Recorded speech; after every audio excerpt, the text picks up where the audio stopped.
ప్రియనేస్తున్నా ప్రతి కుటుంబంలో దేవుడు ఇచ్చిన ఈ సంవత్సరం ఆధార మాసం మన జీవితాలు నెరవేరుగా లేదో ఇక్కడ మనకు మార్పుగా లేదని అర్థం కాదు. ఎన్నో ప్రార్థన నిర్మిస్తున్నాయి, దయచేసి మనకు నడిపిస్తూ ఉన్నారు. ప్రతి విషయంలో మనకు నేర్పేవారుగా ఉన్నారు.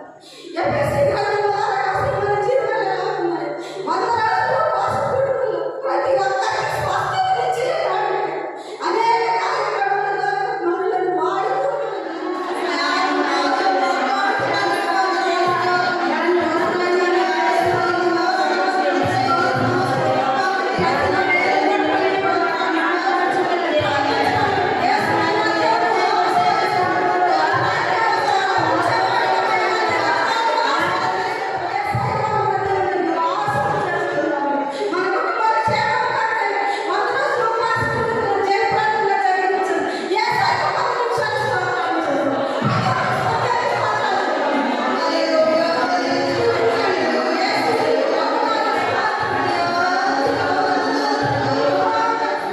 వచ్చేటప్పుడు నువ్వు ఏ విధంగా ఉన్నా పరీక్షించుకో. ఫస్ట్ వచ్చిన వెంటనే నీ ఆలోచనలన్నీ బయటనే వదిలేసి లోపలికి వచ్చేటప్పుడు నీ ఆత్మ స్వాధీనంలో నువ్వు వచ్చి దేవుణ్ణి ఆరాధించు, దేవుని గణపరచు, దేవుణ్ణి మహిమపరచు. అప్పుడు దేవుడు చూడు, నీలో ఏ అనారోగ్యం ఉందో అనారోగ్యం దేవుడు ఏం చేస్తాడంటే ముట్టి స్వస్థపరుస్తాడు.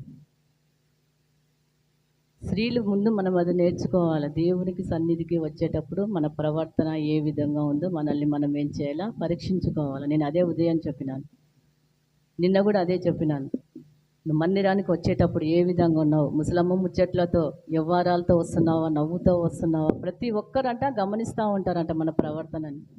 తర్వాత మందిరాల్లోనికి వచ్చిన తర్వాత నీ ఆలోచనలు ఏ విధంగా ఉన్నాయి, నీ తలంపులు ఏ విధంగా ఉన్నాయి,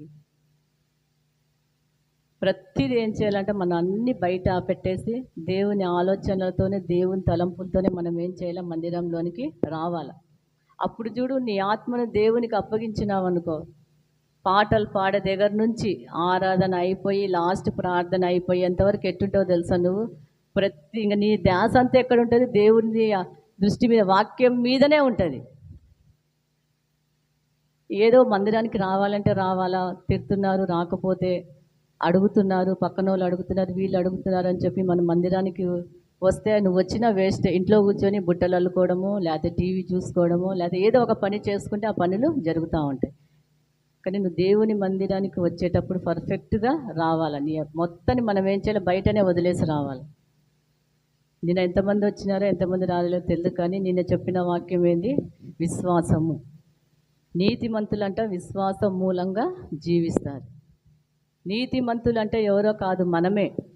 దేవుని రక్తంలో కడగబడిన అందరం ఏ విధంగా తీర్చినాడు దేవుడు, తండ్రి అయిన దేవుడు నీతిమంతులుగా మనల్ని తీర్చినాడు. కాబట్టి నీతిమంతులు అంటే ఏ విధంగా జీవిస్తారు? విశ్వాసం మూలంగా అంట జీవిస్తారంట. మనం ఏ విధంగా జీవించాలి ఈ లోకంలో? విశ్వాసంతో జీవించాలి. ఈరోజు వాక్య భాగంలోనికి వెళ్దాము.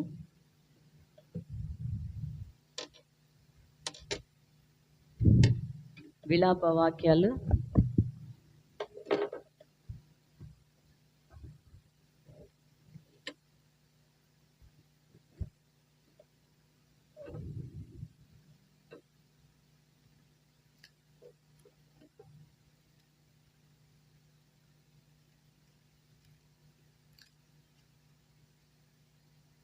2వ అధ్యాయము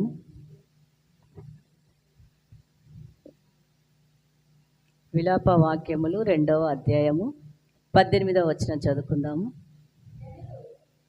జనులు హృదయపూర్వకముగా యెహోవాకు మొరపెట్టుదురు. సియోను కుమారి ప్రాకారమా, నది ప్రవాహము వలె దివారాత్రము కన్నీరు పారనిమ్ము, విరామము కలుగనీయకము, నీ కంటి పాపను విశ్రమింపనీయకము. నీవు లేచి రేయి మొదటి జామున మొరపెట్టుము.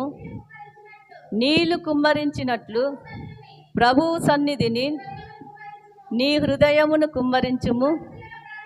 నీ పసిపిల్లల ప్రాణము కొరకు నీ చేతులను ఆయన తట్టు ఎత్తుమంట.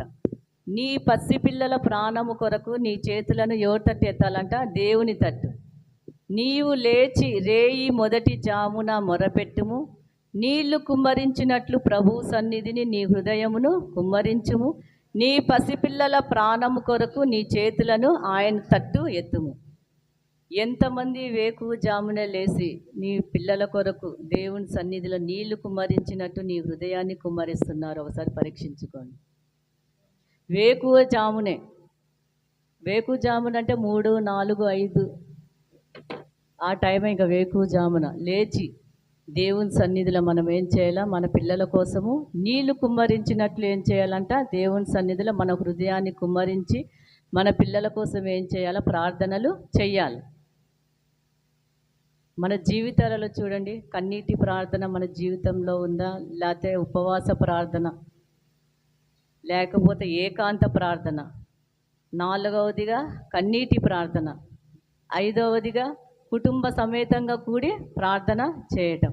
ఎంతమంది పాటిస్తున్నారో నాకు తెలియదు. దేవుని సన్నిధిలో చూడండి, నీళ్లు కుమ్మరించినట్టుగా నీ పసిపిల్లల ప్రాణాల కొరకు నీవు వేకువజామున లేచి ప్రార్థన చేస్తున్నావా లేదా? ఒకసారి పరీక్షించుకోండి. ఎందుకంటే దినములు చెడ్డవి కాబట్టి మనం ఏం చేయాలా? సమయాన్ని పోనీయకుండా సద్వినియోగము చేసుకోవాలి. అజ్ఞానుల వలె కాక జ్ఞానుల వలె మనం ఏం చేయాలా? సమయాన్ని సద్వినియోగము చేసుకోవాలి. రేయి మొదటి జామునే లేచి మనం ఏం చేయాలో చెప్పండి? మన పిల్లల కోసము ప్రార్థన చెయ్యాలి. రేయి మొదటి జామునే ప్రశాంతంగా ఉంటుంది, ఎలాంటి డిస్టర్బెన్స్ అస్సలు ఉండదు. వేకునే చూడు 2 లేకపోతే 3, 4 ఆ టైంలో చూడు ఎంత ప్రశాంతంగా ఉంటుందో. నువ్వు ఎంతసేపు అయినా దేవుని సన్నిధిలో ఏం చేయొచ్చు? ప్రార్థన చేసుకోవచ్చు. ఇంకా 5, 5:30 అయిందనుకో, వాకింగ్కి వెళ్ళే వాళ్ళు వాకింగ్కి వెళ్తుంటారు, హోటళ్ళు హడావుడిగా ఉంటుంది. 4:30 వరకు ఎట్టుంటుంది తెలుసా? ప్రశాంతంగా ఉంటుంది. ఎంత నిశ్శబ్దంగా ఉంటుంది తెలుసా? నువ్వు ఎంతసేపు అయినా అప్పుడు ప్రార్థన చేసుకోవచ్చు. ఎవరి కోసం చెప్పండి? నీ పసిపిల్లల ప్రాణాల కోసం. పసిపిల్లలు అంటే ఇప్పుడు పుట్టిన వాళ్ళు కాదు, 3 ఏళ్ళు 4 ఏళ్ళు కాదు. మనకి పెళ్ళిళ్ళు అయినా సరే ఆ పిల్లలు మనకి ఎలాంటి వాళ్ళు? పసిపిల్లలు లాంటి వాళ్ళు. యేసయ్య చూడండి, ఈ లోకంలో ఉన్నప్పుడు కూడా చూడండి, పెందల కాడనే లేచి అంటే ఆయన అరణ్యానికి వెళ్ళి ప్రార్థన చేసేవాడు, లేకపోతే కొండకి వెళ్ళేవాడు, లేకపోతే తోటకి వెళ్ళి దేవుని సన్నిధిలో ఏం చేశాడంటే తండ్రి దగ్గర ఆయన ప్రార్థన చేసేవాడు. హన్న చూడండి, దేవుని సన్నిధిలో చూడండి, నీళ్లు కుమ్మరించినట్టు తన హృదయాన్ని ఏం చేసింది? కుమ్మరించి దేవుని సన్నిధిలో ప్రార్థన చేసింది. ఎందు నిమిత్తం చేసింది ఆమె? ఎందు నిమిత్తం చేసింది ప్రార్థన? ఒక శిశువు కోసం,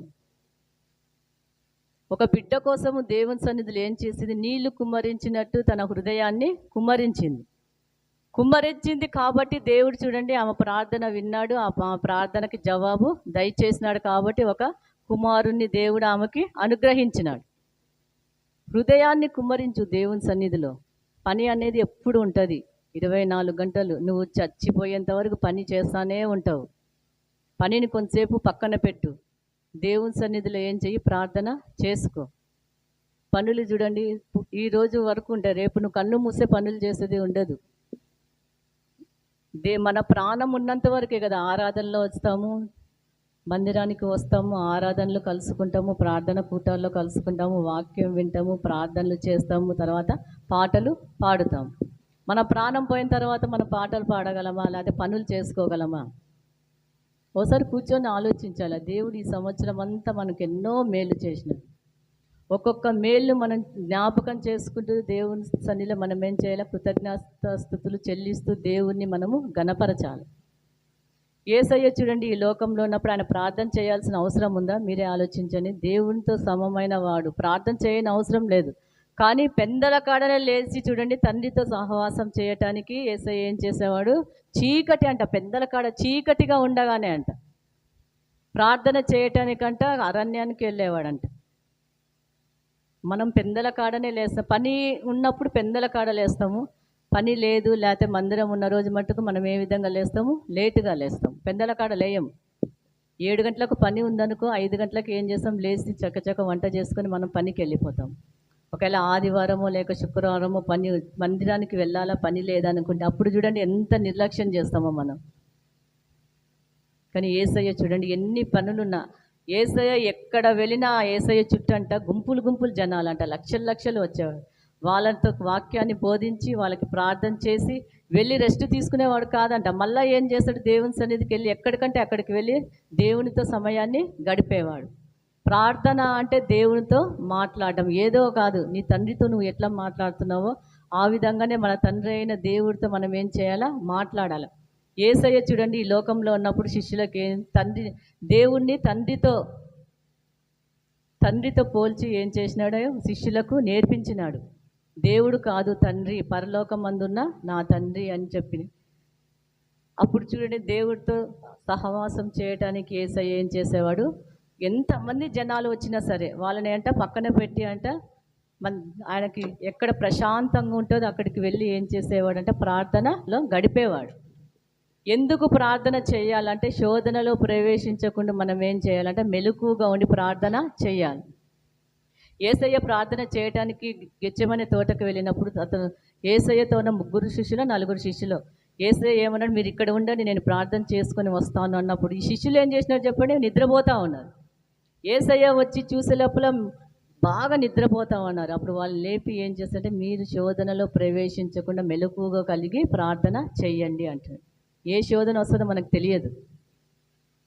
శోధనలు అనేవి మనకు చెప్పి రావు. ఇప్పుడు నువ్వే పోతా ఉంటావు అనుకో, మంచిగా నవ్వుకుంటా మాట్లాడుకుంటూ పోతుంటావు, వచ్చి లారీ గుద్దుతుంది. ఏ శోధన వస్తుందో మనకు తెలియదు. ఇప్పుడే కదా మందిరంలో చూసినాం, అప్పుడే ఏంది ఏ కాల్లో చెయ్యో ఇరిగిందని మనం అనుకుంటాము. ఎటు వస్తుందో తెలియదు, ఇటు వస్తుందో అటు వస్తుందో, మనుషుల వల్ల వస్తుందో ఎవరి వల్ల వస్తుందో తెలియదు. ఇంట్లో ఉన్న వారి వల్లనే కూడా మనకి ఏమొస్తాయి, శోధనలు వస్తాయి. కాబట్టి యేసయ్యను శోధనలో ప్రవేశించకుండా మీరు మెలకుగా ఉండి ప్రార్థన చేయమంటున్నాడు. నీళ్లు కుమ్మరించినట్టు దేవుని సన్నిధిలో మనం ఏం చేయాలా, మన హృదయాలని కుమ్మరించాలా. మన పిల్లల ప్రాణాల కొరకంట దేవుని వైపు చేతులు ఎత్తుతూ దేవుని వైపు మన చేతులను ఎత్తి దేవుని సన్నిధిలో మనం ఏం చేయాలి, ప్రార్థనలు చెయ్యాలి.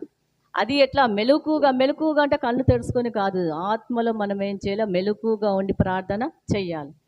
నువ్వు ఆత్మలో ఎప్పుడు మెలకుగా ఉండి ప్రార్థన చేస్తూ ఉంటావో, ఇప్పుడే దేవుని రాకడ అయితే ఆ కడబూర శబ్దం వినగానే మనం ఏం చేస్తాం, రెప్పపాటున ఎత్తబడతాం. మెలకువ లేకుండా నిద్రమత్తుల వలె ఉంటే దేవుడు వచ్చే రాకడలో మనం ఏం చేస్తాము, నిలబడిపోతాం. ఇంకా మెలకుగా ఉన్నాళ్ళేమో ఎత్తబడతారు, మెలకువ లేని వాళ్ళేమో ఏమవుతారు, విడువబడతాడు. బుద్ధిగల కన్యకలు 10 మందిలో చూడండి, 5 బుద్ధిగల కన్యకలు, 5 మంది ఏమో బుద్ధి లేని కన్యకలు. బుద్ధిగల కన్యకలు అన్నారా, బుద్ధిగల పురుషులు అన్నారా, మీరే ఆలోచించండి. కన్యకలే అంటున్నాడు, స్త్రీలకే అంటున్నాడు. బైబిల్ గ్రంథంలో చూస్తే ఇప్పుడు చూడు, సియోను కుమారి ప్రాకారమా అంటున్నారు. సియోను కుమారుడా అనట్లేదు.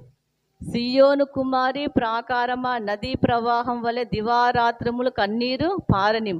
దివారాత్రాలంటే మనం ఏం చేయాలంటే కన్నీరు పారనీయాలంట. కుమారి అంటున్నా కానీ కుమారుడా అనలేదు. స్త్రీలకే చూడండి, కుమారి నదీ ప్రవాహం వలె దివారాత్రములు కన్నీరు పారనిమ్ము, విరామము కలుగనీయకము, నీ కంటి పాపను విశ్రమింపనీయకము, నీవు లేచి రేయి మొదటి జామున మొరపెట్టుము, నీళ్లు కుమ్మరించున్నట్లు ప్రభు సన్నిధిని నీ హృదయమును కుమ్మరించుము, నీ పసిపిల్లల ప్రాణము కొరకు నీ చేతులనంట దేవుని తట్టు మనం ఏం చేయాలంట, ఎత్తాల. వేకువ జామున లేచి ఎవరు ప్రార్థన చేస్తున్నారో ఒకసారి మిమ్మల్ని మీరే పరీక్షించుకోండి. ఎందుకంటే మీరు ఉదయం నుంచి రాత్రి వరకు పనిచేసి వస్తారు, ఒళ్ళు అలసిపోతుంది. కాబట్టి నిద్రలో పోతే మెలకువగా ఉండదు. కానీ చూడండి, మీరు పనికి వెళ్ళినా ఎక్కడికి వెళ్ళినా సరే పడుకునేటప్పుడు దేవా మాకు మెలకువ దయచేయండి. శరీరం అంట బలహీనత అంట, ఆత్మ అంట సిద్ధంగా ఉంటుందంట. ప్రార్థన చేయటానికేమో శరీరము ఒప్పుకోదు, కానీ ఆత్మ అంట ప్రార్థన చేయమని చెప్తూ ఉంటుందంట. కానీ మీరు పనికి పోయి వచ్చే లోపల ఒళ్ళంతా అలసిపోతుంది, కానీ ఆత్మ లేదు, శరీరం లేదు. నిద్రపోయినారనుకో పక్కన ఏం జరుగుతుందో కూడా తెలియదు. కాబట్టి దేవుని సన్నిధిలో మనం అడగాల, దేవా ఆత్మ ఏమో సిద్ధంగా ఉంటుంది ప్రార్థన చేయటానికి, మాకు నీ శక్తి నీ బలము దయచేయమని మనం ఏం చేయాలా, దేవుని సన్నిధిలో ప్రార్థన చేసుకోవాలి. తర్వాత చూడండి, ఇర్మియా గ్రంథము 9వ అధ్యాయము 20వ వచనం చదువుకుందాము. 17 నుంచి చదువుకుంటా వద్దాము. 9, 17 నుంచి చదువుకుంటా వద్దాము.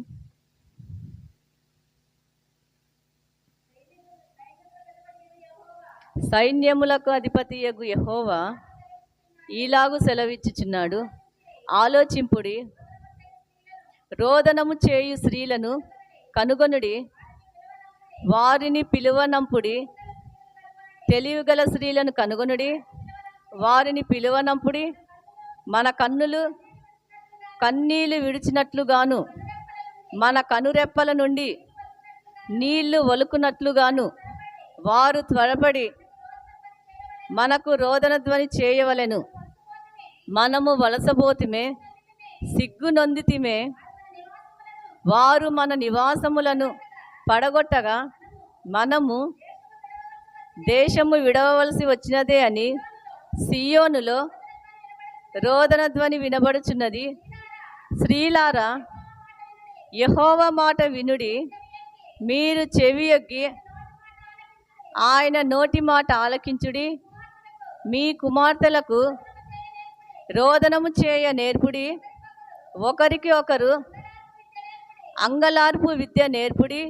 వీధులలో పసిపిల్లలు లేకుండాను, రాజమార్గములలో యవనులు లేకుండాను వారిని నాశనము చేయుటకై మరణము మన కిటికీలను ఎక్కుచున్నది. ఇక్కడ చూడండి ఏమంటున్నారో, స్త్రీలారా యెహోవా మాట వినుడి, మీరు చెవియొగ్గి ఆయన మాట ఆలకించుడి. మీ కుమార్తెలకు రోదనము చేయ నేర్పుడి, ఒకరికి ఒకరు అంగలార్పు విద్య నేర్పుడి. వీధులలో పసిపిల్లలు లేకుండాను, రాజమార్గములలో యవనులు లేకుండాను వారిని నాశనము చేయుటకై మరణము మన కిటికీలను ఎక్కుచున్నది, మన నగరులలో ప్రవేశించుచున్నది. యెహోవా వాక్కు ఇదే. స్త్రీలారా యెహోవా మాట వినుడి. మొట్టమొదటిగా చూడండి ఎవరిని అంటున్నారు, స్త్రీలారా యెహోవా మాట వినుడి. పురుషులారా యెహోవా మాట వినుడి అని చెప్పట్లేదు. స్త్రీలారా యెహోవా మాట వినుడి, మీరు చెవియొగ్గి ఆయన నోటి మాటను ఏం చేయాలంట, ఆలకించాలంట. స్త్రీలారా మీరు చెవియొగ్గి దేవుడి నోటి మాటను ఏం చేయాలంట, ఆలకించుడి. మీ కుమార్తెలకు రోదనము చేయ నేర్పుడి. ఇప్పుడున్న పరిస్థితిలో చూడండి, తల్లులు కుమార్తెలకు ఏం నేర్పిస్తున్నారు, రోదనం చేయ నేర్పిస్తున్నారా? కాదు. పెళ్ళైన పిల్లలకు ఏం చేస్తున్నారు తల్లిదండ్రులు, మీ అత్తగారిని చూడొద్దమ్మా, మీ అత్తగారికి సపరేట్గా ఉంచు, నువ్వు నీ భర్త వేరే చోట ఉండని నేర్పిస్తున్నాం. కొంతమంది తల్లులు ఉన్నారు, కొంతమంది తల్లులు అట్లా నేర్పియ్యరు. 100% అలాంటి స్త్రీలే ఉన్నారు. చాలామంది స్త్రీలు చూడండి, అత్తగారికి ఇంటికి పంపించిన తర్వాత అత్తగారిని బాగా చూసుకో అమ్మా, ఒకవేళ గయ్యాలదైనా సరే నువ్వు సర్దుకో అమ్మా, నీ ఆడబిడ్డలు మంచోళ్ళు కాకపోయినా సరే నువ్వు సర్దుకో అని చెప్పట్లేదు ఈ కాలంలో. వాళ్ళని చూడొద్దు, నీ భర్తని తీసుకొచ్చి పుట్టింటికన్నా వచ్చేసాయి, లేకపోతే వేరే కాపురం అన్నా పెట్టు అంటారు. చాలామంది అట్టే ఉన్నారు, 190 మంది అట్టే ఉన్నారు, ఎవరో 10 మంది. చాలామంది, కొంతమంది మటుకు చూడండి దేవుణ్ణి ఎరిగి దేవుళ్ళు ఎరిగిన బిడ్డలు చాలామంది. కొంతమంది మటుకు నువ్వు అత్తని బాగా చూసుకోమ్మా, వాళ్ళు ఎలాంటి వారైనా సరే, ఎందుకంటే మనం దేవుణ్ణిలో ఉన్నాము, దేవుణ్ణి ఎరిగినాం కాబట్టి మనం ఏం చేయాలి, వాళ్ళు ఏమన్నా సరే నువ్వు ఓడ్చుకొని వెళ్ళు అని చెప్పి ఏం చేస్తారు, ప్రార్థన చేసుకోమని మంచిగా చెప్తారు. కొంతమంది గబ్బు అత్తలు ఉంటారు, తల్లులు ఉంటారు, వాళ్ళు అత్త మామని చూడరు. తర్వాత కూతుర్లు చూస్తున్నా కూడా చూడండి, వాళ్ళని చూడకుండా ఏం చేస్తారు, అడ్డగిస్తాం. కూతురు చూస్తూ ఉంటుంది మంచిగా, తల్లిని ఏం చేస్తుంది, చెడగొడతా ఉంటుంది. అలాంటి విద్య మనం నేర్పిస్తున్నాము, కానీ దేవుని సన్నిధిలో చూడండి రోదన చేయు అని మనం ఏమీ నేర్పించట్లేదు. ఒకరికి ఒకరు అంగలార్పు విద్య నేర్పుడి.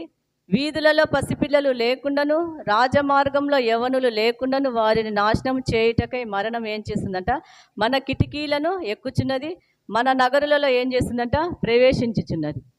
మనము మన పిల్లలకు, యవన కుమార్తెలకు అంటున్నారు, కుమార్తెలకు ఏం చేయాలంట, మనము రోదనము చేయ నేర్పించాలి. ఇంకోటి చూడండి, ఒకరికొకరు అంగలార్పు విద్య నేర్పుడి.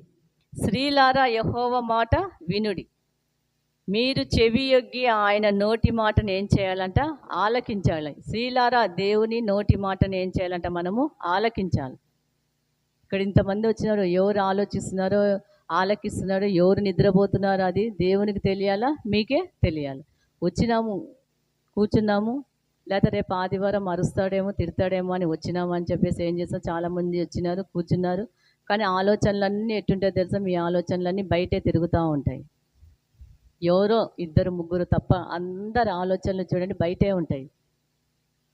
ఇంట్లో ఎట్లుందో ఏమో పరిస్థితి అని ఏం చేస్తుంటారో అన్నీ కూర్చొని ఆలోచనలన్నీ ఆలోచిస్తూ ఉంటారు.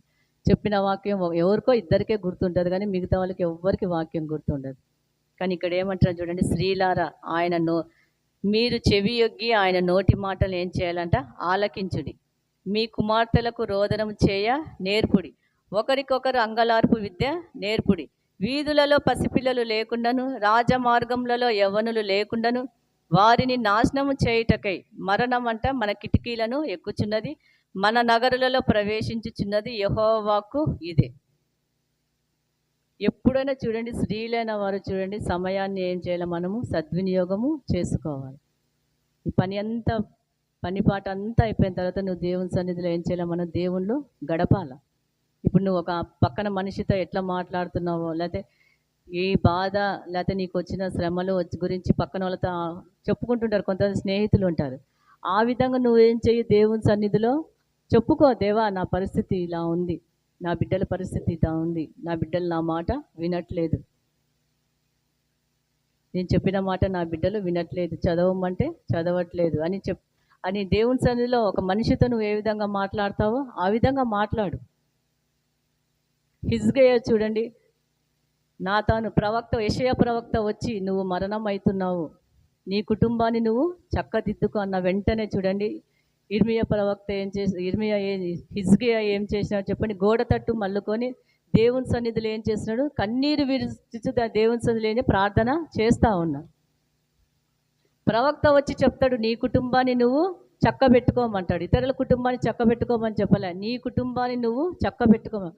హిజ్కియా ఒక మహారాజు, రాజు అయినా సరే నీ రాజ్యాన్ని చక్కబెట్టుకోమంటలేదు, ఇతర రాజ్యాలని చక్కబెట్టు, లేకపోతే నీ రాజ్యంలో ఉన్న గ్రామాలను, లేకపోతే నీ రాజ్యంలో ఎన్ని దేశాలు ఉన్నాయో వాటిని అన్నిటి చక్కబెట్టుకోమని చెప్పట్లేదు. కానీ ఏమంటున్నాడు, నీ కుటుంబాన్ని చక్కబెట్టుకోమంటున్నాడు.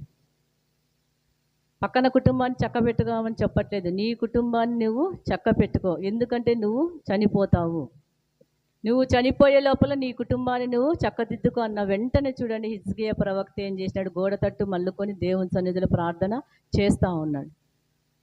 ఆయన చేసిన వెంటనే చూడండి ఆ ప్రార్థనకి దేవుడు ఆలకించినాడు, జవాబు దయచేసినాడు.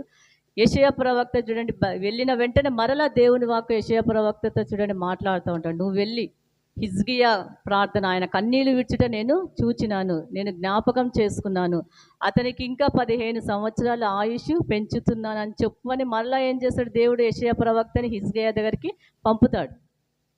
ఆయన ప్రార్థన చూడండి ఏ విధంగా ఉంది, 15 సంవత్సరాలు ఏమైందంటే ఆయుష్ను పెంచినాడు. ఒకసారి చదువుకుందాం యెషయా గ్రంథము 38వ అధ్యాయము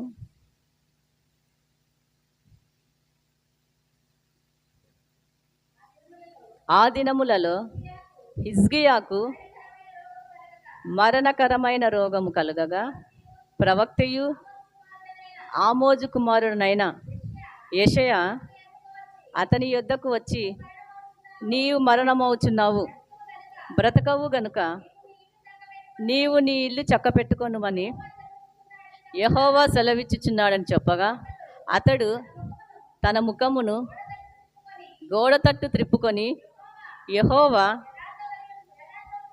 యథార్థ హృదయుడనై సత్యముతో నీ సన్నిధిని నేనెట్లు నడుచుకొంటినో, నీ దృష్టికి అనుకూలముగా సమస్తమును నేనెట్లు జరిగించితినో కృపతో జ్ఞాపకము చేసుకొనుమని హిజ్కియా కన్నీళ్లు విడుచుచు యెహోవాకు ప్రార్థింపగా, యెహోవా వాక్కు యెషయాకు ప్రత్యక్షమై ఇలాగు సెలవిచ్చెను, నీవు తిరిగి హిజ్కియా యొద్దకు పోయి అతనితో ఇట్లనుము, నీ పితరుడైన దావీదునకు దేవుడైన యెహోవా నీకు సెలవిచ్చినదేమనగా, నీవు కన్నీళ్లు విడుచుట చూచి తిని నీ ప్రార్థన నేను అంగీకరించి ఉన్నాను, ఇంకా 15 సంవత్సరముల ఆయుష్ను నీకు ఇచ్చేదను, మరియు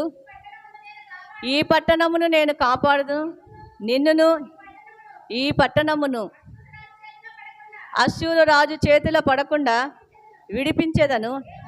యెహోవా తాను పలికిన మాట నెరవేర్చుననుటకు ఇది యెహోవా వలన నీకు కలిగిన సూచన. ఇక్కడ చూడండి, తండ్రి అయిన దేవుడు చూడండి, హిజ్కియా ఏం చేసినాడు? కన్నీళ్లతో ప్రార్థన చేసిన వెంటనే చూడండి అతనికి ఏం చేసినాడు? 15 సంవత్సరాలు తన ఆయుష్ను పెంచినాడు. 15 సంవత్సరాలే కాదు చూడండి, మరియు ఈ పట్టణమును నేను కాపాడుచు నిన్నును ఈ పట్టణమును అష్షూరు రాజు చేతిలో పడకుండా విడిపించేదను. యెహోవా తాను పలికిన మాట నెరవేర్చుననుటకు ఇది యెహోవా వలన నీకు కలిగిన సూచన. అతనికి 15 సంవత్సరాల ఆయుష్ పెంచడమే కాకుండా నీ పట్టణమును నేను అష్షూరు చేతిలో పడకుండా ఏం చేశాడంటే దేవుడు విడిపించేదను. ఒకటేమో ప్రాణాలు 15 సంవత్సరాలు ఏం చేసినాడు? ఆయుష్ను పెంచినాడు. రెండోది చూడండి, అష్షూరు రాజు చేతిలో తన పట్టణాన్ని పడకుండా ఏం చేస్తాడంటే విడిపిస్తాడు, లేకపోతే కాపాడుతాడంట. ఈయన యథార్థంగా చూడండి దేవుని సన్నిధిలో ఏం చేసినాడు? దేవు మొర పెట్టినాడు, లేకపోతే ప్రార్థన చేసినాడు. కాబట్టి వెంటనే చూడండి ప్రార్థనకు దేవుడు ఏం చేసినాడు? జవాబు దయచేసినాడు. అది ఎట్లా? కన్నీళ్లతో. ఎప్పుడైనా చూడండి కన్నీళ్లతో చేసే ప్రార్థన అంట వెంటనే జవాబు దొరుకుతానంట. ఇప్పుడు మనం చూడండి కన్నీళ్లతో చేసినాడు ప్రార్థన, వెంటనే చూడండి ప్రవక్తకి ప్రత్యక్షమై దేవుడు వాక్యం ఏమంటున్నాడు? నువ్వు వెళ్ళి హిజ్కియాకు ఇంకా 15 సంవత్సరాలు నేను ఆయుష్ను పెంచుచున్నాను అని చెప్పు అన్నాడు. నీకు ఆయుష్నే కాదు, నిన్నును నీ పట్టణాన్ని నేనేం చేస్తాను? కాపాడుతాను అని చెప్పు అని చెప్పి మళ్ళీ వెంటనే ఏం చేసినాడు? యెషయా ప్రవక్తను హిజ్కియా రాజు దగ్గరికి పంపించినాడు. కన్నీళ్లతో చేసే ప్రార్థన కంట అంత బలం ఉంటుందంట. కన్నీళ్లతో విత్తువాడంట సంతోషంగా ఏం చేస్తాడంట? పంట కోస్తాడంట. ఏదైనా సరే నువ్వు దేవుని సన్నిధికి వచ్చేటప్పుడు, దేవుని సన్నిధికి రావడం కూడా ఒక కష్టమే, ఒక పనే. ఎందుకంటే మీ పనులన్నీ పక్కన పెట్టుకొని దేవుని సన్నిధికి రావాలి. నీ శ్రమకు దేవుడు ఏం చేస్తాడంటే ఫలితము ఇస్తాడు.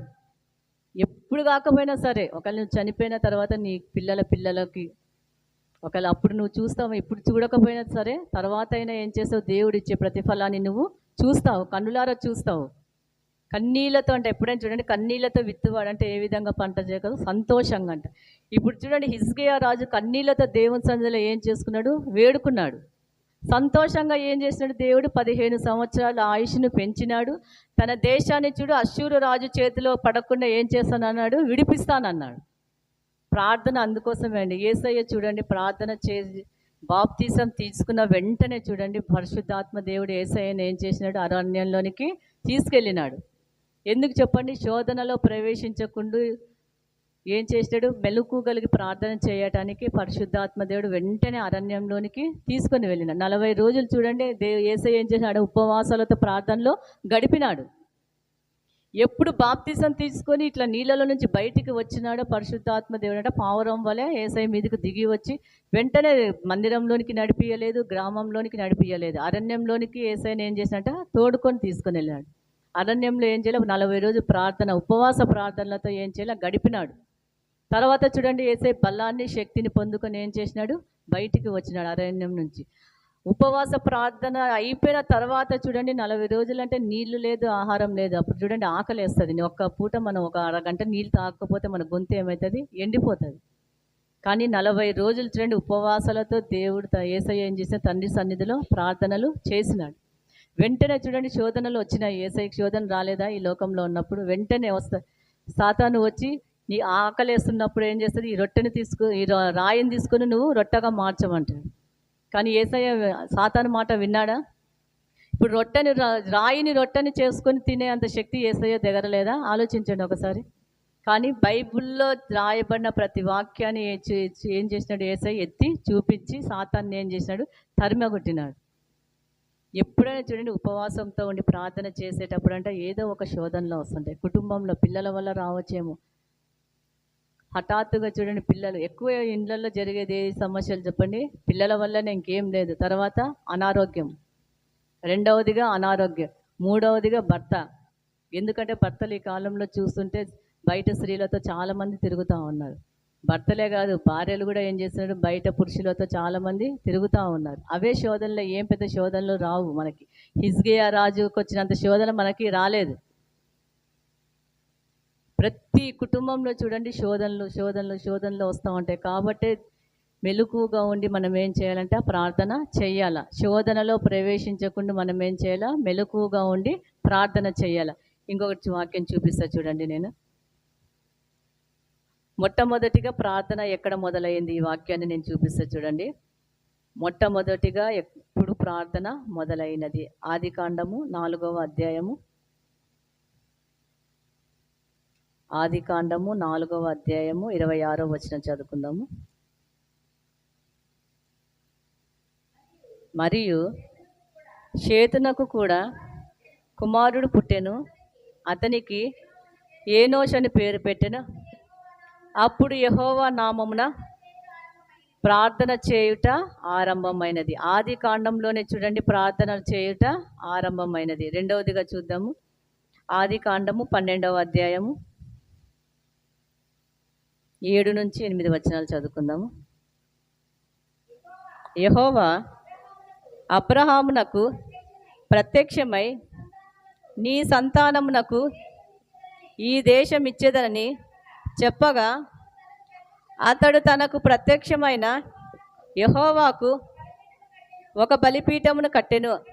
అక్కడ నుండి అతడు బయలుదేరి బేతేలుకు తూర్పుననున్న కొండకు చేరి, పడమటనున్న బేతేలుకును తూర్పుననున్న హాయికిని మధ్యను గుడారము వేసి అక్కడ యెహోవాకు బలిపీఠమును కట్టి యెహోవా నామమున ప్రార్థనలు చేశారు. రెండవసారి ఎక్కడ చెప్పండి? 12వ అధ్యాయంలో మొదలైంది. మళ్ళీ చూడండి ఆది కాండము 24వ అధ్యాయము 11, 12.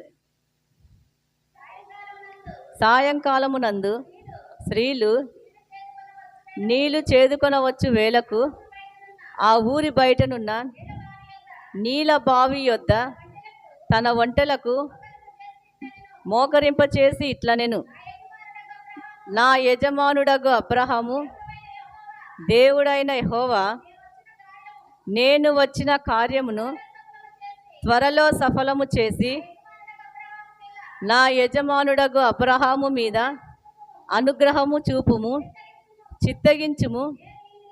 నేను ఈ నీళ్ళ ఊట యొద్ద నిల్చుచున్నాను.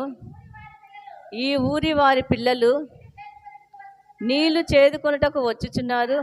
కాబట్టి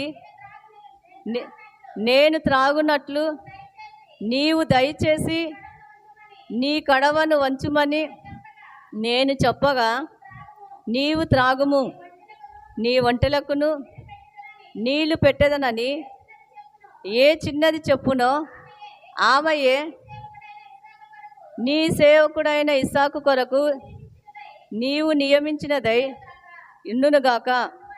అందువలన నీవు నా యజమానుని మీద అనుగ్రహము చూపితివని. ఇక్కడ చూడండి, అబ్రహాము భార్య శారా చనిపోయిన తర్వాత ఇస్సాకుకి వివాహము చేయాలి. వివాహం కోసము చూడండి అబ్రహాము ఏం చేస్తాడు? అక్కడ అబ్రహాము దగ్గర పనిచేసే ఒక పనివాడిని పిలిపించి, నా కుమారుడి కోసం ఒక స్త్రీని నువ్వు తీసుకొని రమ్మని ఏం చేశాడు? వంటలు తర్వాత ఆయనతో సహా బంగారు వెండి అన్ని సమస్తాన్ని ఏం చేసినాడు? ఇచ్చి పంపించినాడు. అబ్రహాము సేవకుడు చూడండి, మీరు 24వ అధ్యాయం మొదటి నుంచి చదువుకుంటే మనకు అర్థమైపోతుంది. ఆయన చూడండి మోకాలేసి ఒక చోట ప్రార్థన చేస్తున్నాడు. ఏమని అంటే, ఒంటెలకును తర్వాత నాకును ఏ స్త్రీ అయితే నీళ్లు ఒంటెలకు పోసి తర్వాత నాకు ఇస్తుందో ఆ స్త్రీనే నా యజమానుడైన కుమారుడికి భార్య అని ఆయన ఏమనుకుంటాడు? మనసులో అనుకొని ప్రార్థన చేస్తాడు. ఆయన ప్రార్థన చేసిన వెంటనే చూడండి అక్కడ ఉన్న స్త్రీలలో ఒక స్త్రీ వచ్చి, రిబ్కా వచ్చి ఏం చేస్తుంది? ఆయనకి నీళ్లు పోసి తర్వాత మీ వంటలకు కూడా నేను నీళ్లు తోడి పోస్తాను అని చెప్పినప్పుడు వెంటనే చూడండి ఆయన ఏమనుకుంటాడు? ఈమెనే నా యజమానుడి కుమారుడికి భార్య అని చెప్పి అక్కడ ఏం చేస్తాడు? ఆయన నిర్ణయించుకుంటాడు. ఒక స్త్రీకి చూడండి పురుషుణ్ణి కానీ లేదా పురుషునికి ఒక స్త్రీని కానీ మనము వాళ్ళకి వివాహ సంబంధాలు చూడాలంటే దేవుని సన్నిధిలో మనం ఏం చేయాలా? ప్రార్థనలు చెయ్యాలా ఖచ్చితంగా. ఇప్పుడు మన ఇంట్లో ఉన్నారు, పిల్లలు ఉన్నారు, ఆడపిల్లలు ఉన్నారు, మగపిల్లలు ఉన్నారు. కానీ మనం ఏం చేయాలి, ఒక వయసుకు వచ్చినప్పుడు ఏం చేయాలి, వాళ్ళ వివాహాల కోసం మనము ప్రార్థనలు చెయ్యాలి.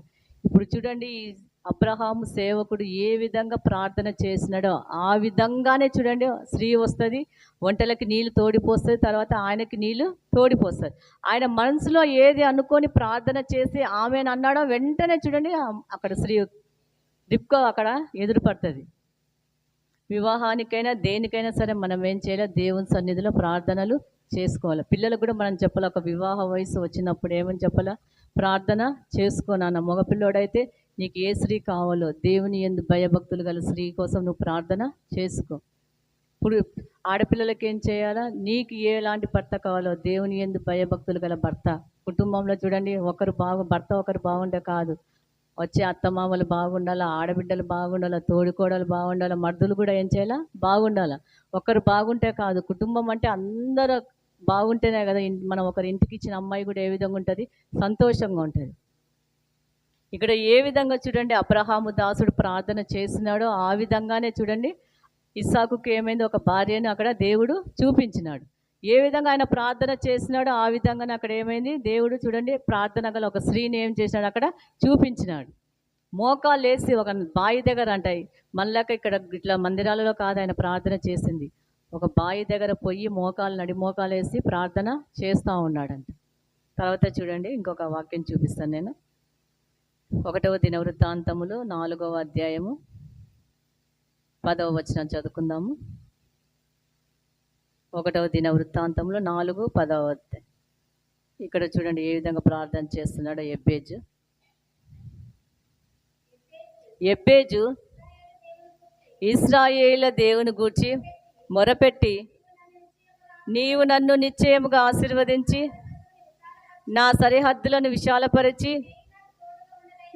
నీ చెయ్యి నాకు తోడుగా ఉండ దయచేసి నాకు కీడు రాకుండా దానిలో నుండి నన్ను తప్పించుము అని ప్రార్థింపక, దేవుడు అతడు మనవు చేసిన దానిని దయచేసి. ఇక్కడ చూడండి ఎబ్బేజు ఏ విధంగా ప్రార్థన చేస్తున్నాడు. ఎబ్బేజు ఇశ్రాయేలు దేవుని గూర్చి మొరపెట్టి, నీవు నన్ను నిశ్చయముగా ఆశీర్వదించి నా సరిహద్దులను విశాలపరచు. ఇక్కడ ఏమంటారు చూడండి, నీవు నన్ను నిశ్చయముగా ఆశీర్వదించి నా సరిహద్దులను ఏం చేయమంటున్నాడు, విశాలపరచమంటున్నాడు. సరిహద్దులు అంటే మీకు తెలుసు, ఇంటి స్థలాల్లో లేకపోతే పొలము లేకపోతే తోటనో వాటికి ఏముంటుంది, సరిహద్దులు ఉంటాయి. వాటిని ఏం చేయమంటున్నాడు, విశాలపరచమంట. మొట్టమొదటిగా ఏమంటాడు, నన్ను నిశ్చయముగా ఆశీర్వదించి నా సరిహద్దులను విశాలపరిచి నీ చెయ్యి నాకు తోడుగా ఉండ దయచేసి నాకు కీడు రాకుండా ఆ కీడులో నుండి నన్ను తప్పించుమని ప్రార్థింపగా, దేవుడు అతని మనవి చేసిన దానిని అతనికి ఏం చేసినాడంట, దయచేసినాడంట. ఒకటేమో మొట్టమొదటిగా దేవా నన్ను ఆశీర్వదించు. ఎబ్బేజు అంటే ఒక యవనస్తుడు, వేదనతో అంట ఆ స్త్రీ అంట వాళ్ళ అమ్మ అంట ఎబ్బేజుని కనింది కాబట్టి ఆయనకి ఏం పేరు పెట్టిందంట, ఎబ్బేజు అని పేరు పెట్టిందంట. కాబట్టి ఆ ఎబ్బేజు ఏమంటున్నాడు చూడండి, ఇశ్రాయేలు దేవుని దగ్గర ఏం చేస్తున్నారు, మొరపెడుతున్నాడు, దేవా నీవు నన్ను నిశ్చయముగా ఆశీర్వదించు. ఎంత హక్కుగా అడుగుతున్నాడు చూడండి. ఇప్పుడు పిల్లలు మన దగ్గరకు వచ్చి నాకు ఇది కావాలంటాడు. ఎందుకు చెప్పండి, మనం తల్లిదండ్రులం కాబట్టి వాళ్ళకి అడిగే హక్కు ఉంది కాబట్టి వాళ్ళు వచ్చి నాకు ఇది కావాలా ఖచ్చితంగా అని అడుగుతారు. అదే బయట పిల్లలు మనల్ని అడుగుతారా, అడగలేరు. ఎబ్బేజు చూడండి సొంత తండ్రిని అడిగినట్టు, దేవా నన్ను నిశ్చయంగా నువ్వు ఆశీర్వదించి నా సరిహద్దులను విశాలపరిచి నీ చెయ్యి నాకు తోడుగా ఉండ దయచేసి నాకు కీడు రాకుండా కీడులో నుండి నన్ను తప్పించుము అని ప్రార్థింపగా, దేవుడు ఎబ్బేజు మనవిని ఆలకించి దేవుడు ఏం చేసినాడంట, అతనికి దయచేసినాడంట. ఆశీర్వదించు దేవా నన్ను, నా సరిహద్దులను ఏం చేయమంటాడు, విశాలపరచమంటున్నాడు. ఇప్పుడు మన సరిహద్దులు కొద్దిగే ఉంటాయి. మనం దేవుని సన్నిధిలో అడగవచ్చు, దేవా నా సరిహద్దులను విశాలపరచు అని. తప్పేం లేదు, మనం ఏమి అడగట్లేదు. ఇక్కడ మనం వాక్య ప్రకారంగా మనం అడుగుతున్నాం, నన్ను నువ్వు ఖచ్చితంగా ఆశీర్వదిస్తావా లేదా. యాకోబు అంటే దేవుని సన్నిధిలో అంట రాత్రి అంతా నువ్వు నన్ను ఆశీర్వదిస్తేనే నేను నిన్ను వదలను అంటాడంట. గూటి మీద, అది తొడ మీద అంటే పురుగు అంటే లోపల పోయి తొలుస్తుందంట. ఆయన కూడా చూడండి యాకోబు అంటే దేవుని పాదాలనంట వదలలేదంట. నువ్వు నిశ్చయముగా నిన్ను ఆశీర్వదిస్తేనే నేను నీ పాదాలని వదులుతాను అన్నాడు. అప్పుడు పురుగుపోయి లోపల తులసి రంధ్రం పెట్టినా కూడా వదలట్లేదంట. అంత దేవుని సన్నిలో దేవుని దగ్గర ఏం చేస్తున్నాడంటే యాకోబు మొర పెడతా ఉన్నాడంట. ఆ విధంగా చూడండి ఇక్కడ ఎబ్బేజు, దేవా నువ్వు నన్ను నిశ్చయముగా ఆశీర్వదించు, నా సరిహద్దులను విశాలపరచు, నీ చెయ్యి నాకు తోడుగా ఉండ దయచేసి నాకు కీడు రాకుండా ఆ కీడులో నుండి నన్ను తప్పించుమని ప్రార్థింపగా దేవుడు చూడండి ఎబ్బేజు మనవి ఆలకించి అతనికి ఏం చేసినాడంట, జవాబు దయచేసినాడు. మనం ఏం చేస్తాము, మన ఇంటి సరిహద్దులను విశాలపరచు దేవా అని అస్సలు అడగం. అదే కొంప ఉండని అని అనుకుంటాం మనం. ఇంకెప్పుడు చూడు మన పిల్లల కోసమే. మన సరిహద్దులను విశాలపరిచి దేవ మాకు ఒక మంచి గృహాన్ని దయచేయమని ఎవ్వరు ప్రార్థించారు. ఉన్న దాంట్లోనే సాల్లే అనుకుంటాం, ఉన్న దాంట్లోనే మూలుగుదాంలే, ఎందుకు దేవుడిని అడిగితే ఏం లాభం, దేవుడు ఇస్తాడా, మళ్ళీ దేవుడు అత్యాశతో పోతున్నావు అని అంటాడేమో అని మనం అనుకుంటాం. కానీ ఇక్కడ ఎబ్బేజు ఏమంటాడు, నా సరిహద్దులను విశాలపరచు దేవా, నిశ్చయముగా నీవు నన్ను ఆశీర్వదించు, ఏ కీడు రాకుండా ఆ కీడులో నుంచి నన్ను తప్పించు అని ఏం చేస్తున్నాడు, దేవుని సన్నిధిలో ప్రార్థన చేస్తూ ఉన్నాడు. ఉదయం లేచిన తర్వాత మీరు పనులకు వెళ్తూ ఉంటారు, అప్పుడు ప్రార్థన చేసుకుని దేవా నేను వెళ్ళే మార్గంలో ఏ కీడు రాకుండా సురక్షితంగా నా పనులంతట్లో మీరు తోడుగా ఉండి మరల గృహానికి వచ్చేంత వరకు నీ కాపుదల మాకు దయచేయి దేవా అని ఆమెను అనుకొని ఒక్క నిమిషం వెళ్ళిపోండి, ప్రార్థన చేసుకొని. అంతే, గంటలు గంటలు అవసరం లేదు మనకి.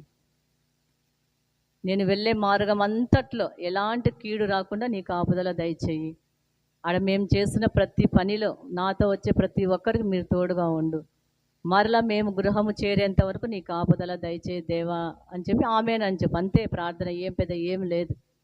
నువ్వు ఏ పని విషయమై నువ్వు వెళ్తున్నావో ఆ పని విషయమే నువ్వు ప్రార్థన చేసుకో. వచ్చి రాని ప్రార్థన. ఇప్పుడు చిన్నపిల్లలు చూడండి, 1-1.5 సంవత్సరం వచ్చే లోపల వాళ్ళు మాట్లాడుతూ ఉంటారు. ఎట్లా మాట్లాడతారు, నత్తిగా మాట్లాడుతూ ఉంటారు. క్లియర్గా వాళ్ళు మాట్లాడలేరు వెంటనే. ఒక 3 ఏళ్ళు 4 ఏళ్ళు 5 ఏళ్ళు వచ్చినప్పుడు వాళ్ళ మాటలు ఏ విధంగా ఉంటాయి, నీట్గా ఉంటాయి, బాగా వినిపిస్తుంది మనకు వినటానికి.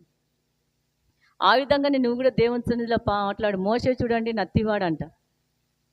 దేవుడు ఏమంటాడు, ఇశ్రాయేలు దగ్గరికి వెళ్ళు అంటాడు. కానీ మోషే భయపడతాడు, నాకు మాట్లాడడానికి సరిగా మాట రాదు, నేను నత్తివాడని అంటాడు.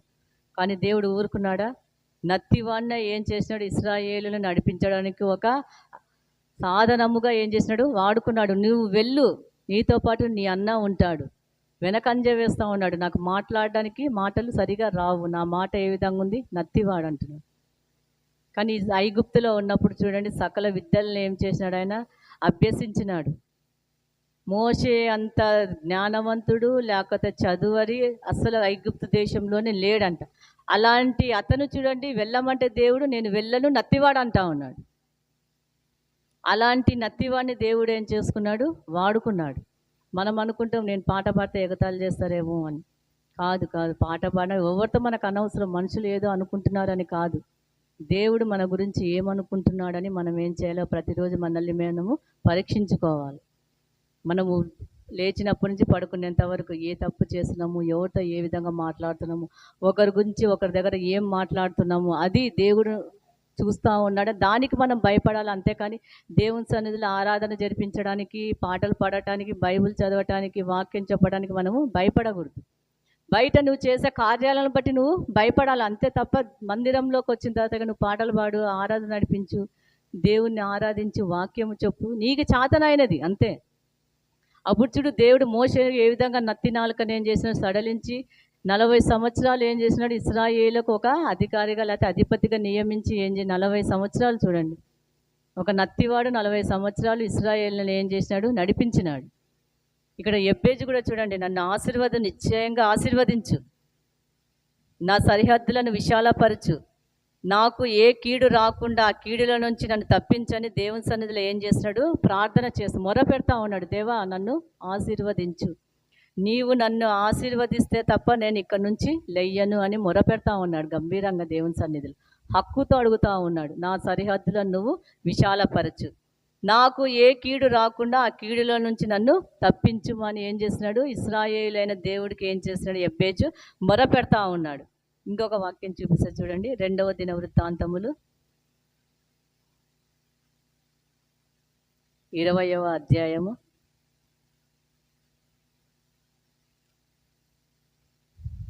12వ వచనం చదువుకుందాము. మా దేవా నీవు వారికి తీర్పు తీర్చవా, మా మీదికి వచ్చు ఈ గొప్ప సైన్యముతో యుద్ధము చేయుటకును మాకు శక్తి చాలదు, ఏమి చేయుటకును మాకు తోచదు, నీవే మాకు దిక్కని ప్రార్థన చేశాను. ఇక్కడ యెహోషాపాతు చూడండి ప్రార్థన చేస్తున్నాడు దేవుని సన్నిధిలో. మీరు ఇంటికి వెళ్ళి 20వ అధ్యాయం మొదటి నుంచి చదివితే మీకు అర్థమైపోతుంది ఎందుకు ఇక్కడ యెహోషాపాతు దేవుని సన్నిధిలో మొరపెడతా ఉన్నాడని. మా దేవా, నీవు వారికి తీర్పు తీర్చవా?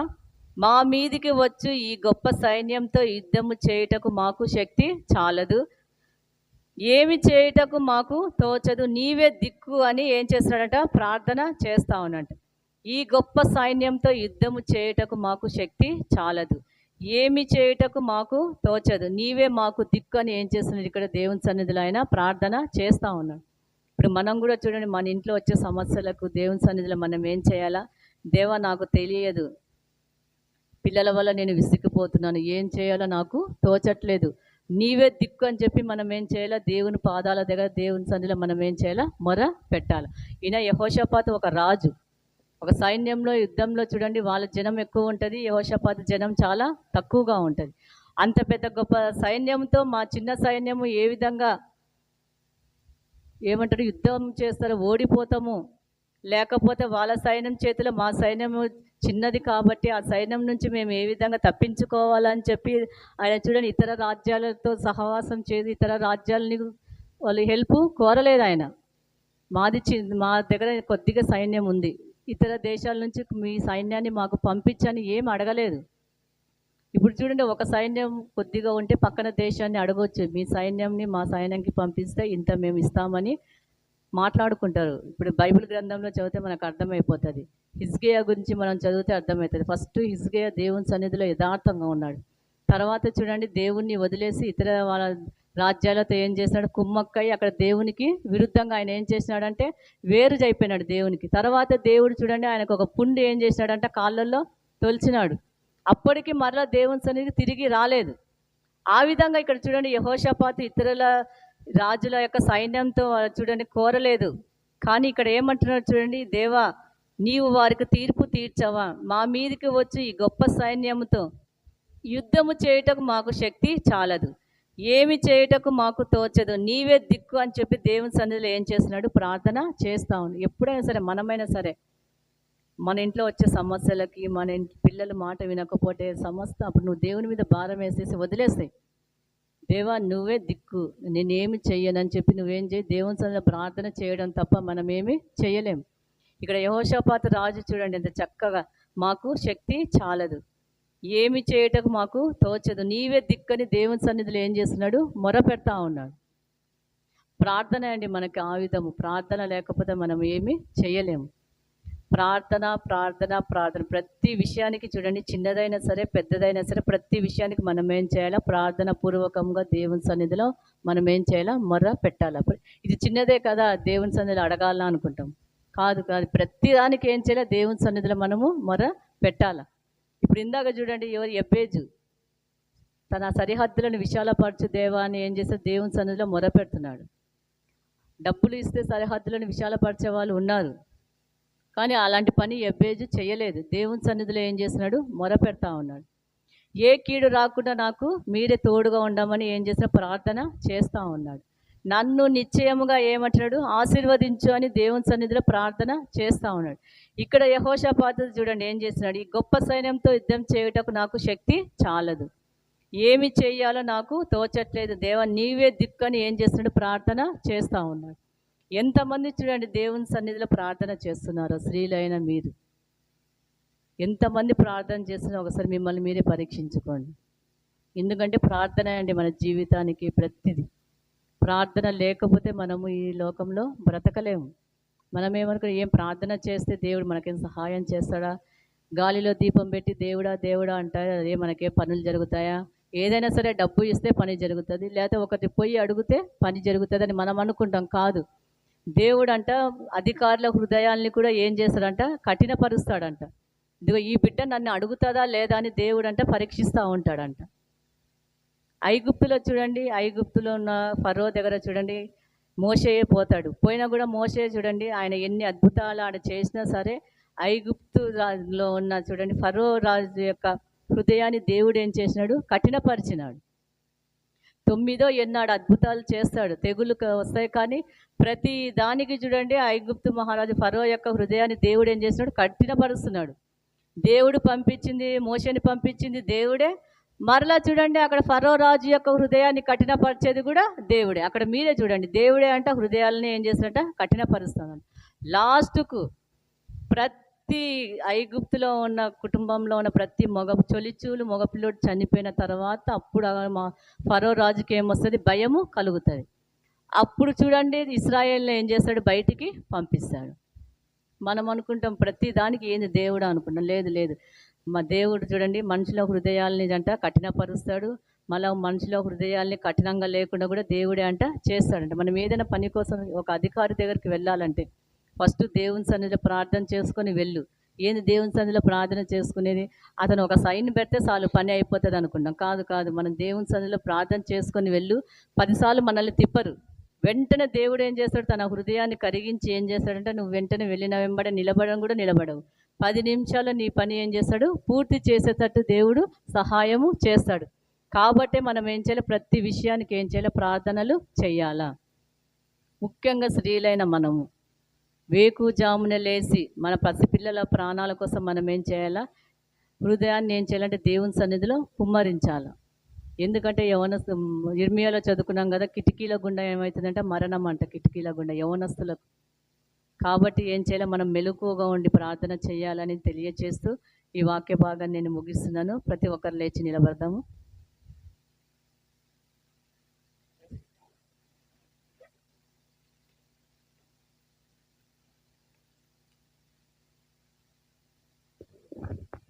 ప్రార్థన చేసుకుందాము. విన్న వాక్యాన్ని జ్ఞాపకం చేసుకుంటూ కొద్ది నిమిషాలు దేవుని సన్నిధిలో దేవునికి స్తోత్రాలు చెల్లించుకుందాము.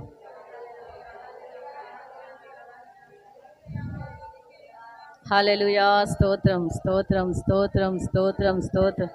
పరిశుద్ధుడా నీకే వందనాలు. హల్లెలూయా హల్లెలూయా. దేవా స్తోత్రం స్తోత్రం స్తోత్రం స్తోత్రం. తండ్రి నీకే వందనాలు వందనాలు. విన్న వాక్యాన్ని మీరు జ్ఞాపకం చేసుకోండి. మన ప్రార్థనలు ఏ విధంగా ఉన్నాయో ఒకసారి మనల్ని మనం పరీక్షించుకుందాము. వేకువజామున లేచి పసిపిల్లల ప్రాణాల కోసం మనం ప్రార్థన చేస్తున్నామా? నిద్రమత్తులై సోమర్తనములై దేవుని సన్నిధికి దూరంగా ఉంటున్నామో ఒకసారి మనల్ని పరీక్షించుకుందాము. దేవుడు నిన్న ఈరోజు 2 రోజులు ఈ స్త్రీల కూడికలను జయప్రదంగా జరిగించిన విధానాన్ని బట్టి మరలా దేవుని సన్నిధిలో కొద్ది నిమిషాలు దేవునికి స్తోత్రాలు చెల్లించుకుందాము. హల్లెలూయా హల్లెలూయా హల్లెలూయా హల్లెలూయా. దేవా స్తోత్రం స్తోత్రం స్తోత్రం. తండ్రి నీకే వందనాలు వందనాలు వందనాలు. స్తోత్రం స్తోత్రం స్తోత్రం స్తోత్రం.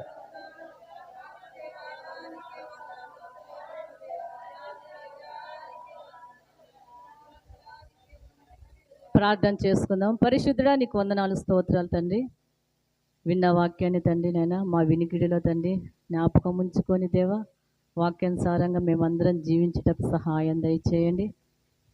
ప్రార్థనలో తండ్రి మేము నైనా దినదినం నైనా అభివృద్ధి పొందుటకు సహాయం దయచేయండి. విన్న వాక్యాన్ని దేవా మేము జ్ఞాపకం ఉంచుకున్నటకు సహాయం దయచేయండి దేవా. వచ్చిన బిడ్డల్ని బట్టి నీకు వందనాలు స్తోత్రాలు దేవా. మరలా తండ్రి నైనా రేపు దేవా ఏ బిడ్డలు ఏ పనులకు వెళ్తున్నారో ఆ పనులంతట్లో మీరు తోడుగా ఉండండి. మరలా సాయంకాలం తండ్రి మేమందరం కూడి నేను స్తుతించి నేను గణపరిచే ధన్యత మా అందరికి దయచేయమని యేసుక్రీస్తు నామం అడిగి వేడుకుంటున్నాము తండ్రి. ఆమె యేసు రక్తమే శిలువ రక్తమే జయం. యేసుక్రీస్తు నామమునకు మహిమ ఘనత ప్రభావాలు కలుగునుగాక. ఆమె. వందనాలు.